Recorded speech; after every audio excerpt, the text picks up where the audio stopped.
One of them is Swedish, one of them is Burmese. Today, they and I both live and study in Japan. All come from different political systems, cultures, and histories. But living abroad has made us ask the same question: what makes someone belong to a nation?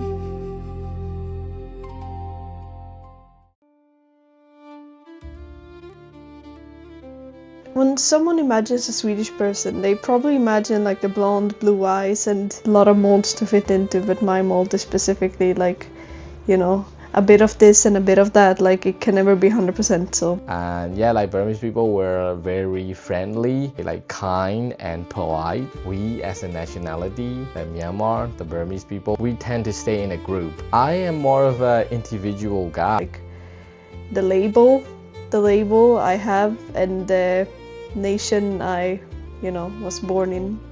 As a Burmese, I have to live up to all of this, but sometimes I just don't, right? Political science separates several ideas that are often treated as the same. A state is a political organization controlling territory and institutions.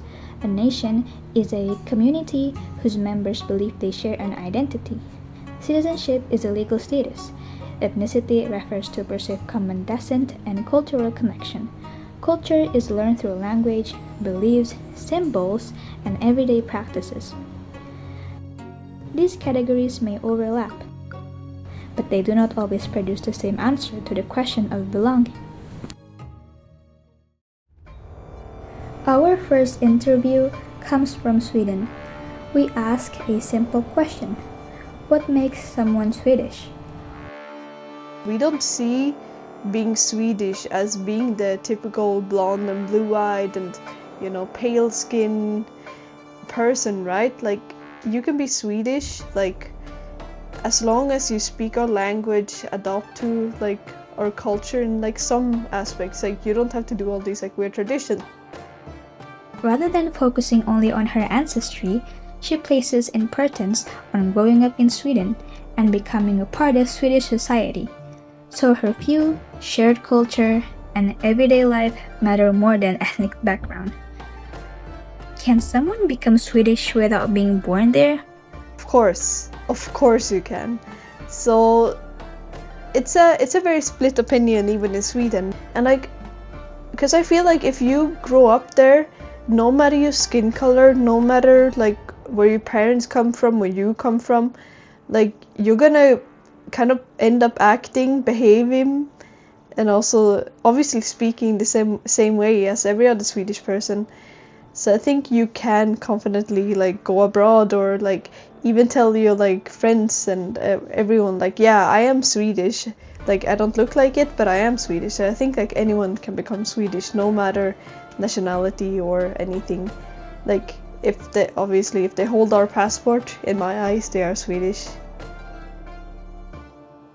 Her answer also tells an ongoing debate in many European countries.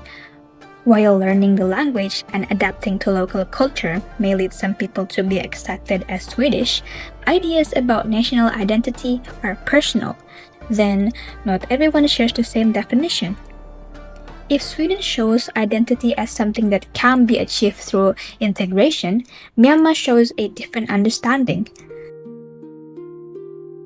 Myanmar is one of the world's most ethnically diverse countries, recognizing more than 100 ethnic groups, and because of this, the relationship between ethnicity and national identity is seen differently.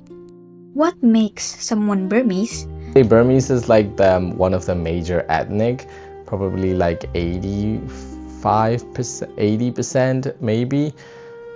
And yeah, I would say the Burmese, I would define like it's from the middle of the country. Like if you look at the Myanmar country, I think the origin of Burmese would be in the middle and also in like the Yangon area, and you can also see like the Iawari area. I would say those are the origin of Burmese.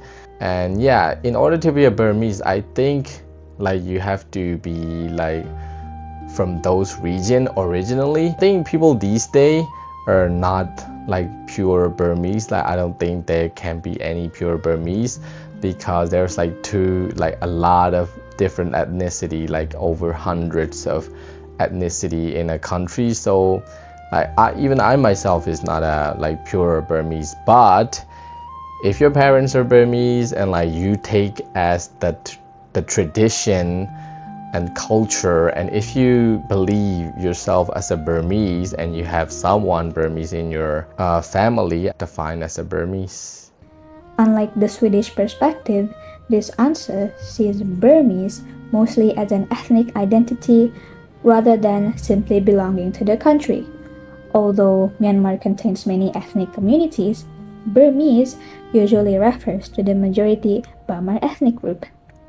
Does Burmese identity mean the same thing as citizenship in Myanmar? No, I wouldn't say not, because like there's a lot of Burmese who were born outside, and yeah, probably they won't have Myanmar citizenship. So Myanmar is like a united of all the ethnicities, so Burmese is one of the major ethnicities. So it doesn't mean that Burmese mean the Myanmar citizenship, like everyone coming Myanmar citizenship, but Burmese is like just one of the ethnicity, I would say. This interview shows a distinction. Citizenship refers to legal membership in the state, while ethnicity refers to a shared culture or ancestral identity. In Myanmar, a person can be a citizen without identifying as ethnically Burmese. In turn, nationality and ethnicity do not mean the same thing always. Although the two interviews describe belonging in their countries differently, they are not necessarily contradictory to each other. Both Sweden and Myanmar show that belonging involves more than simply holding a passport. Instead, each emphasizes different parts of identity. Living in Japan gave both something they had never experienced before, becoming foreigners, and that when being away from home made them think more about what belonging in a nation really means. Has living in Japan changed your understanding of your nationality? Yes, definitely. When I first arrived in Japan, I was still stuck in my old ways, and back home you say nothing, you do nothing, you kind of act your own way and no one will assume that you're rude, right? I'm gonna integrate into this society so well because Japanese people are so quiet. I'm so quiet.